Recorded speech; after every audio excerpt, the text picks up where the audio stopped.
Mukunda jewellers మొట్టమొదటి factory outlet లో long హారాల పండుగ. ఈ ఆఫర్ నవంబర్ 8 నుండి 16 వరకు. మీరు అంటే ఓకే, మీరు ఎక్కువగా కామెడీ రచయితగా, ఇలాంటి ఎమోషనల్ సీన్స్ రచయితగా బాగా జనాలకి, ఇండస్ట్రీ వాళ్ళకి, ప్రేక్షకులకు తెలుసు. కానీ చాలా విచిత్రంగా మీరు ఓంకారం అనే సినిమాకి రాశారు, రాజశేఖర్ ఉపేంద్ర డైరెక్టర్గా. కానీ అది ఏంటంటే అది జనాలు ఇప్పటికీ చాలామందికి తెలిసి ఉండదు, మీరు దానికి రైటర్ అనే విషయం చాలామందికి తెలియదు, ఏది డైలాగ్ రైటర్ అని. అసలు అలా ఎలా సెలెక్ట్ చేసుకున్నారు మీరు? ఒక యాక్షన్ సినిమాకి ఎల్బి శ్రీరామ్ ఏంటి అనేది ఎవరు అసలు ఆ డైరెక్టర్కి తెలియక తీసుకున్నారా? ఇందాక దాంట్లో డబ్బింగ్ సినిమాలు అది ఆ టాపిక్లోనే చెప్దాం అనుకుని అన్నం ఉడికేసింది, నువ్వు అడిగిన దానికి సరిపోయింది అనుకుని ఆపేసాను. కానీ అది నువ్వు మళ్ళీ అడగడం నేను అన్ఎక్స్పెక్టెడ్, అది కూడా ఇప్పుడు చెప్పచ్చు. ఓంకారం అనే ఓం సెన్సేషనల్ హిట్, మామూలు హిట్ కాదు. ఉపేంద్ర ఆ వేషం వేశాడు. ప్రేమ, ఇందులో కూడా ప్రేమే, అందులో కూడా ప్రేమే. కేవీకే మన ఈయన సత్యనారాయణ గారు, కేవీ సత్యనారాయణ గారు ప్రొడ్యూసర్. ఆయన రాజశేఖర్ గారిని హీరోగా పెట్టుకుని, సేమ్ ఉపేంద్రని హీరోగా కాకుండా డైరెక్టర్గా పెట్టుకుని, అదే ప్రేమను పెట్టుకుని తెలుగులో చేయడానికి మంచి గ్లామరస్ ప్రోడక్ట్గా చేయాలని అనుకుని ఇలా ఒక్కొక్కళ్ళు ఒక్కదాన్ని పెట్టుకుంటూ డైలాగ్ రైటర్గా ఎల్బి శ్రీరామ్ని పెడదాం. మంచి అప్పటికి నాకు కొంత పేరు తగిలాడింది, పేరుంది, మంచి రైటరు, బాగా తపన పడి రాస్తాడు ఇవన్నీ అనుకుని నన్ను పెట్టారు. పెట్టాక నేను ముందు నాకు ట్రాన్స్లేషన్ స్క్రిప్ట్ ఇచ్చారు. ఇచ్చిన తర్వాత శాంపుల్గా 4 సీన్లు రాసి ఉన్నాను. అప్పటికి ఆయన ఓ రోజు పిలిచాడు ఉపేంద్ర గారు, సార్ శ్రీరామ్ గారు ఎలా రాస్తున్నారు, ఎంతవరకు వచ్చింది ఏంటి? సారీ అండి, ఇంకా ఎలా బాగా రాయాలనే తపనతో 4 సీన్లు రాశాను ప్రస్తుతానికి. టైం అప్పుడు 2 రోజులు 3 రోజులు అయిపోయింది. పైగా మీరు అక్కడ పెద్ద సక్సెస్ఫుల్ సినిమా ఇది కదా అంటే ఆయన కూర్చోపెట్టి అన్నాడు, నాకు ముందే చెప్పాలనుకున్నాను, ఇప్పుడు చెప్తున్నా. కేవీ సత్యనారాయణ గారు నాకు డైలాగ్ రైటర్ని ఇవ్వండి అంటే మీ పేరు చెప్పారు, మిమ్మల్ని ఇచ్చారు. మీ గురించి ఎంక్వైరీ చేస్తే మీరు ప్రూవ్డ్ రైటర్ అని, ఒక డిఫరెంట్గా రాస్తారని ఇవన్నీ చెప్పారు, తపన పడి రాస్తారు ఇదని. నేను మిమ్మల్ని కోరేది ఏంటంటే, నాకు మీ టాలెంట్ దయచేసి ఈ సినిమాకి వాడద్దు, తప్పుగా అనుకోకండి. ఎందుకంటే కన్నడంలో అది హిట్ అయిన సినిమా. అది అక్కడ నేను డైరెక్ట్ చేశాను, ఇక్కడ నేనే డైరెక్ట్ చేస్తున్నాను. ఒక డైలాగ్ ఎలా చెప్పాలనేది నాకు ఒక ఫిక్స్డ్ కన్వెక్షన్ ఉంది. ఇక్కడ నా బదులు రాజశేఖర్ గారు చెప్తాడు, ఆయన చేత నేను చెప్పించాలి. పరభాష నాకు కాబట్టి నా మైండ్లో ఉన్న ఏయ్ ఆగక్కడ అని అన్నా అనుకో, ఆగక్కడనే ఉండాలి. నాకు ఏంటి ఎటు వెళ్తున్నావు, ఆగు కాసేపు అక్కడ అని రాస్తే నేను కన్ఫ్యూజ్ అవ్వడం, లేకపోతే నా ట్రెండ్ కాదు అది. నా భాష అయితే 2 కన్నడే అయితే మేనేజ్ చేస్తాను, కానీ ఇంకో భాషలో నేను రాస్తున్నప్పుడు నాకు డైలాగ్ టు డైలాగే కావాలి.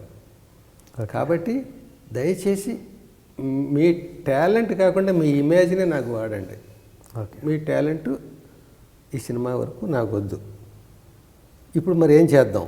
టాలెంట్ వాడకుండా నాది యాజ్ ఇట్ ఈజ్ రావాలంటే ఏం చేయాలంటే, నేను అన్నీ ఇంగ్లీష్లో చెప్తాను, వెంటనే దానికి మీరు తెలుగులో రండి. ఎదురుగా కూర్చుందాం, టేబుల్ మీద చెరో కుర్చీ వేసుకొని.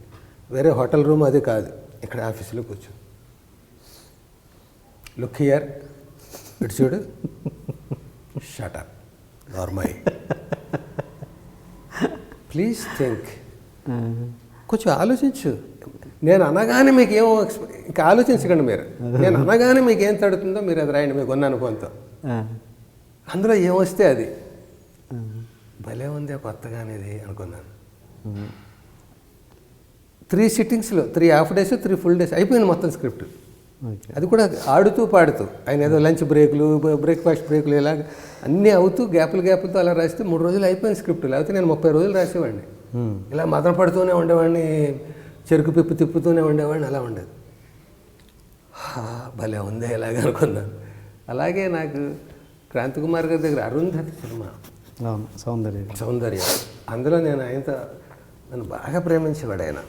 ఆ ఒక్క పాడితే ఎక్స్పీరియన్స్ తప్ప.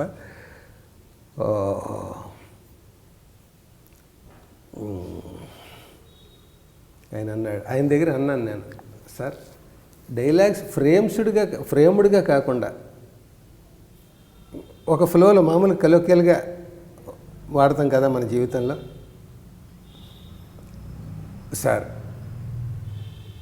డైరెక్టర్ గారండి రాద్దాం అనుకున్నానండి, కానీ అదేనండి ఆ సీన్ రాత్రి అండి ఏదో డిస్టర్బెన్స్ అండి, ఇలా ముక్కలుగా మాట్లాడతాం. ఫ్రేమ్డ్గా ఉండదు కదండి, అందులో ఫీల్ ఉంటుంది కదా. అలాగ సినిమా స్క్రిప్ట్ రాస్తే ఎలా ఉంటుంది అన్నాను. రాయ్ బాగుంటే చేద్దాం అన్నాడు ఆయన. మళ్ళీ ఛాలెంజ్, నేనే ఛాలెంజ్ పెట్టుకోవడం, నేనే దానికి ప్రూవ్ చేసుకోవడం. ఓకే, రాశాను, నచ్చింది ఆయనకి. 2 సీన్లు ఇస్తే రాసి వినిపిస్తుంది. మొత్తం అంతా ట్రెండ్లో రాశాను. నువ్వు కావాలంటే అరుంధతి ఆ దృష్టితో చూడు, అన్ని డైలాగులు అలా ఉంటాయి. కానీ మరి అలా కంటిన్యూ చేయడం కష్టమే. మన ప్రాసలు, మన పంచులు, మన ఈ ట్రెండ్ మెయింటైన్ చేయాలి కదా. అన్నీ అలా కలోకియల్గా రాస్తే కూడా ఇది రామ్ గోపాల్ వర్మ గారి స్టైల్ నిజానికి అది.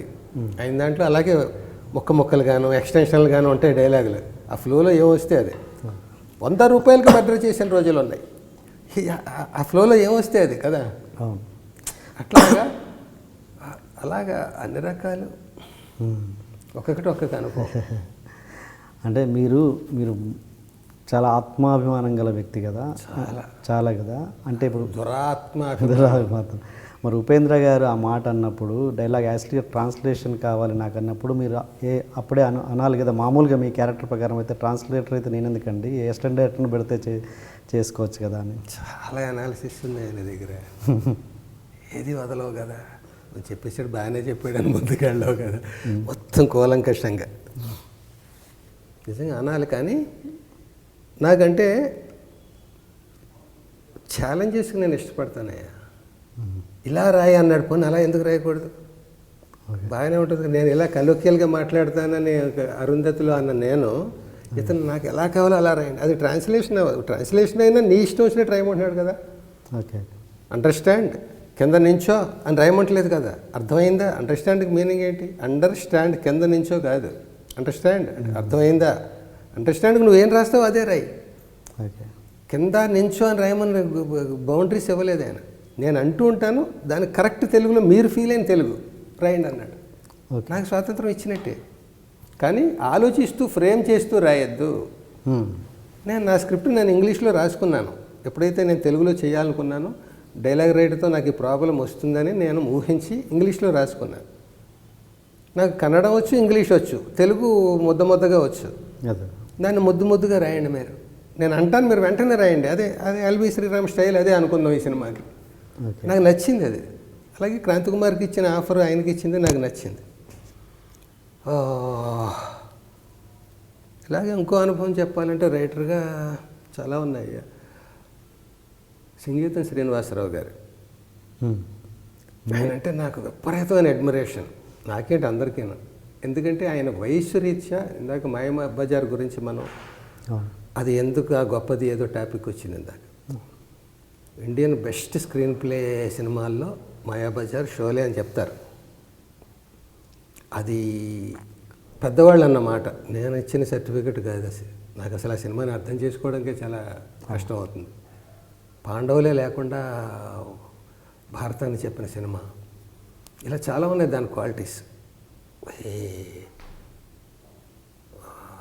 మాయా పెట్టి, ఎస్వి రంగారావు గారు, సావిత్రి, వాళ్ళు ఒకళ్ళొకళ్ళు మార్ఫింగ్లు అవి అవ్వడం, అవన్నీ కొత్త. రోజుల్లో చాప ఎలా తెరిస్తే మురుచుకుపోవడాలు, ఇవన్నీ.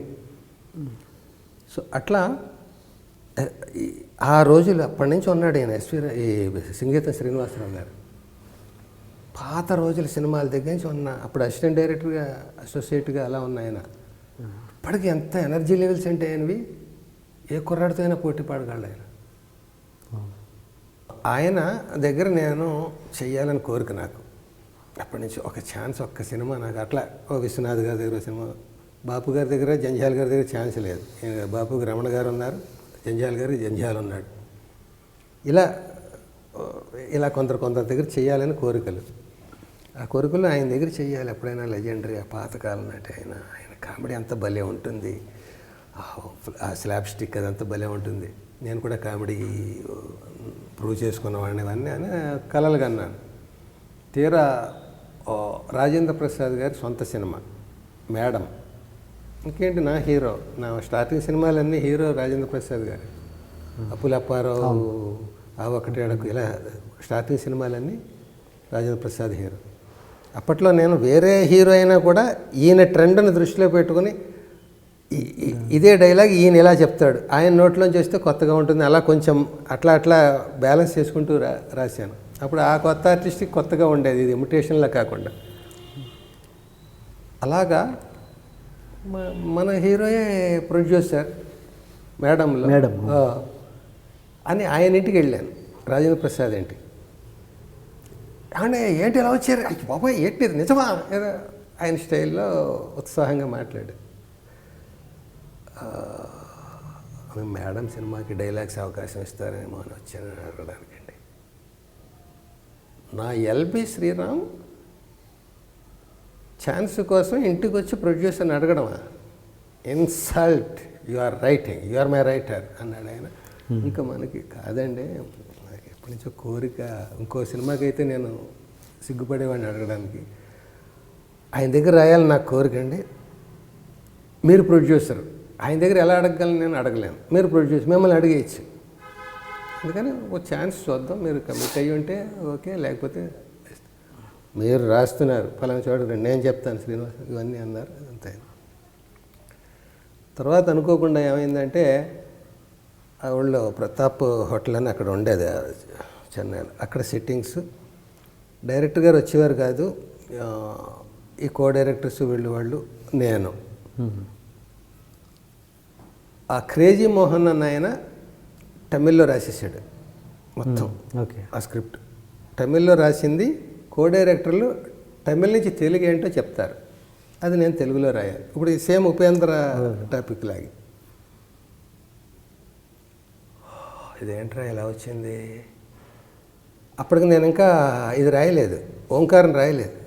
ఓంకారం హైదరాబాద్ షిఫ్ట్ అయ్యాక 94లో షిఫ్ట్ అయిన తర్వాత రాశాను, అది మద్రాసులో ఉండగా అనుభవం. ఇదేంటిది, నేను ఎంతో కలల కన్నా చోట crazy Mohan great writer, doubt లేదు.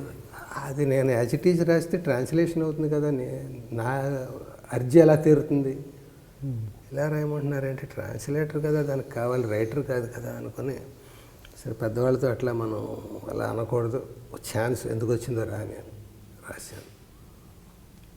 రాసిన తర్వాత అంతా నన్ను నేను కళ్ళాలు వేసుకొని, నోటికి దానికి కళ్ళాలు వేసుకొని రాశాను. కో డైరెక్టర్ వాళ్ళు చెప్తుండేవారు, ఎలాగ రాశాను. షూటింగ్ హైదరాబాద్, నాకు ఇక్కడ లోపల ఇంకొకటి 2 అవకాశాలు ఉన్నాయి ఇక్కడ, నేను ఉంటే రాసుకునేవి. హైదరాబాద్లో నేను ఉండాలి, షూటింగ్ ఆయనకి సంగీతం గారికి దగ్గర ఉండాలి రైటర్. నన్ను అక్కడ ఎక్కడో గెస్ట్ హౌస్లో పెట్టారు, రోజు షూటింగ్కి రావాలి, రాత్రి రేపటి సీన్లు హోంవర్క్ చేయాలి. ఏం చేయాలో తెలియదు నాకు. సెట్లో ఆయన అన్నీ మార్చేస్తున్నాడు. నేను ఇంకో వెర్షన్ రాయమంటే రాస్తున్నాను, ఇది ఆయనకి నచ్చట్లేదు. ఆయనకేం కావాలో నాకు తెలియట్లేదు, నేను రాసింది ఆయనకి నచ్చట్లేదు. అదేమో ట్రాన్స్లేషన్ చేశాను ఆ ఊళ్ళో, నేను చేస్తున్న మెట్లు దిగి చేసిన పనులు ఇవన్నీ. ఇక్కడికి వచ్చాను, ఆ మద్రాసులో ఉంటే 1-2 ఛాన్సులు ఉన్నాయి నాకు, వదులుకుని ఇక్కడికి వచ్చాను. ఈ గెస్ట్ హౌస్లో పడేశారు. షూటింగ్కి వెళ్తున్నాను, గెస్ట్ హౌస్లో ఉంటున్నాను. నా ఊరే హైదరాబాద్, కానీ పరాయి దేశంలో ఉన్నట్టు ఉంది నాకు. వాళ్ళందరూ షూటింగ్కి వెళ్ళి నేను రూమ్లో ఇచ్చాను.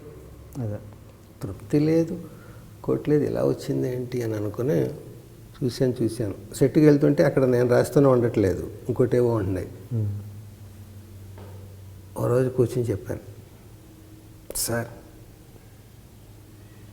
నేను ఎంతో కలలు కన్నానండి మీ దగ్గర రాయాలని. నేను జనరల్గా అడగడానికి సిగ్గుపడతాను ఎవరిని అడిగినా, చిన్నవాళ్ళైనా పెద్దవాళ్ళైనా కూడా. మీ దగ్గర మాత్రం అడగాలి, లేకపోతే అవకాశం రాదని ప్రొడ్యూసర్ ద్వారా వచ్చానండి. నన్ను ట్రాన్స్లేట్ చేయమన్నారు సార్ క్రేజీ మోహన్ గారి స్క్రిప్ట్ని. నేను గోస్ట్ వర్క్స్, ట్రాన్స్లేషన్స్ అట్లాగా చేయడానికి నేను ఎందుకు సార్, ఎందుకంటే నేను కొన్ని ఆశయాలతో వచ్చాను. నేను పుడింగి నేను కాదు, తపన పడే ఇది ఉంది నా దగ్గర. నాకు మంచి మేత కావాలి నాకు, నా కళానికని అనుకుని. బట్ ఇలాంటి అవకాశం వచ్చిందండి. అయినా రాశానండి నేను. ఇక్కడికి వచ్చే కూడా మీరు ఇంకో వెర్షన్ ఏమైనా రాస్తున్నాను, సెట్లో మీరు మార్చమంటే నేను మారుస్తున్నాను, కానీ అక్కడ షూటింగ్లో నాది ఉండట్లేదు. ఇలాగ ఒక రోజు కాదు, ఒక సీన్ కాదు, రోజు ఇదే తతంగా జరుగుతుంది. ఇలా కొన్నాళ్ళకి సినిమా అయిపోతుంది, 2 నెలలు ఇలాగ నేను మౌనంగా ఉంటే. నేను ధైర్యం చేసి అంటున్నాను సార్, నేను కరెక్ట్ కాదు సార్ ఈ సినిమాకి. నేను కలలు కానీ ఉండొచ్చు కానీ కరెక్ట్ కాదు. ఎందుకంటే మీ వేవ్ లెంగ్త్ నేను పట్టుకోలేకపోతున్నాను. నేను రాసింది మీకు నచ్చట్లేదు, నా మీద మీకు శత్రుత్వం లేదు, కానీ మీరు అనుకున్నట్టు రాయలేకపోతున్నాను. నేను రాసింది మీకు మీకు నచ్చట్లేదు, మీరు అనుకున్నది నేను రాయలేకపోతున్నాను. నేను రాసింది మీకు నచ్చట్లేదు. ఇలా అయితే నేను అసంతృప్తి, మీరు అసంతృప్తే కాకుండా ప్రాజెక్ట్ పాడైపోతుంది సార్. ప్రాజెక్ట్ పాడు చేయడానికి కాదు నేను కలగన్నది, మీ దగ్గర రాసి ప్రూవ్ చేసుకోవడానికి. అది జరుగుతుందేమో అని ఎట్లా కుస్తీ పట్టాను సార్, జరగదని తెలిసిపోయింది. బెటర్ మీరు ఇంకో రైటర్ని పెట్టుకోండి సార్. సడన్గా చెప్పేసి కూడా నేను ప్రాజెక్ట్కి అన్యాయం చేయదలుచుకోలేదు. ఇంకో రైటర్ గురించి మీరు ఆల్టర్నేట్ గురించి ఆలోచించండి. ఆ ఇంకో రైటర్ ఎప్పుడు దొరికితే అప్పుడు నేను మద్రాసు వెళ్ళిపోతాను. ఈవేళ దొరికితే ఈవేళ వెళ్ళిపోతాను, 10 రోజుల తర్వాత దొరికితే 10 రోజుల తర్వాత. భలే అన్నాడు ఆయన. శ్రీరామ్ గారు, రాఘవేంద్రరావు గారు గ్రేట్ డైరెక్టర్, చిరంజీవి గారు, కమల్ హాసన్ గ్రేట్ యాక్టర్. వాళ్ళిద్దరూ కలిసి చేయలేదు. ఎవరు తక్కువ ఇద్దరులో, ఇద్దరు గ్రేట్. కొన్ని అట్లా సెట్ అవ్వకపోవడం అది తప్పు కాదు. మీరు తపన పడుతున్నారు చేయాలని.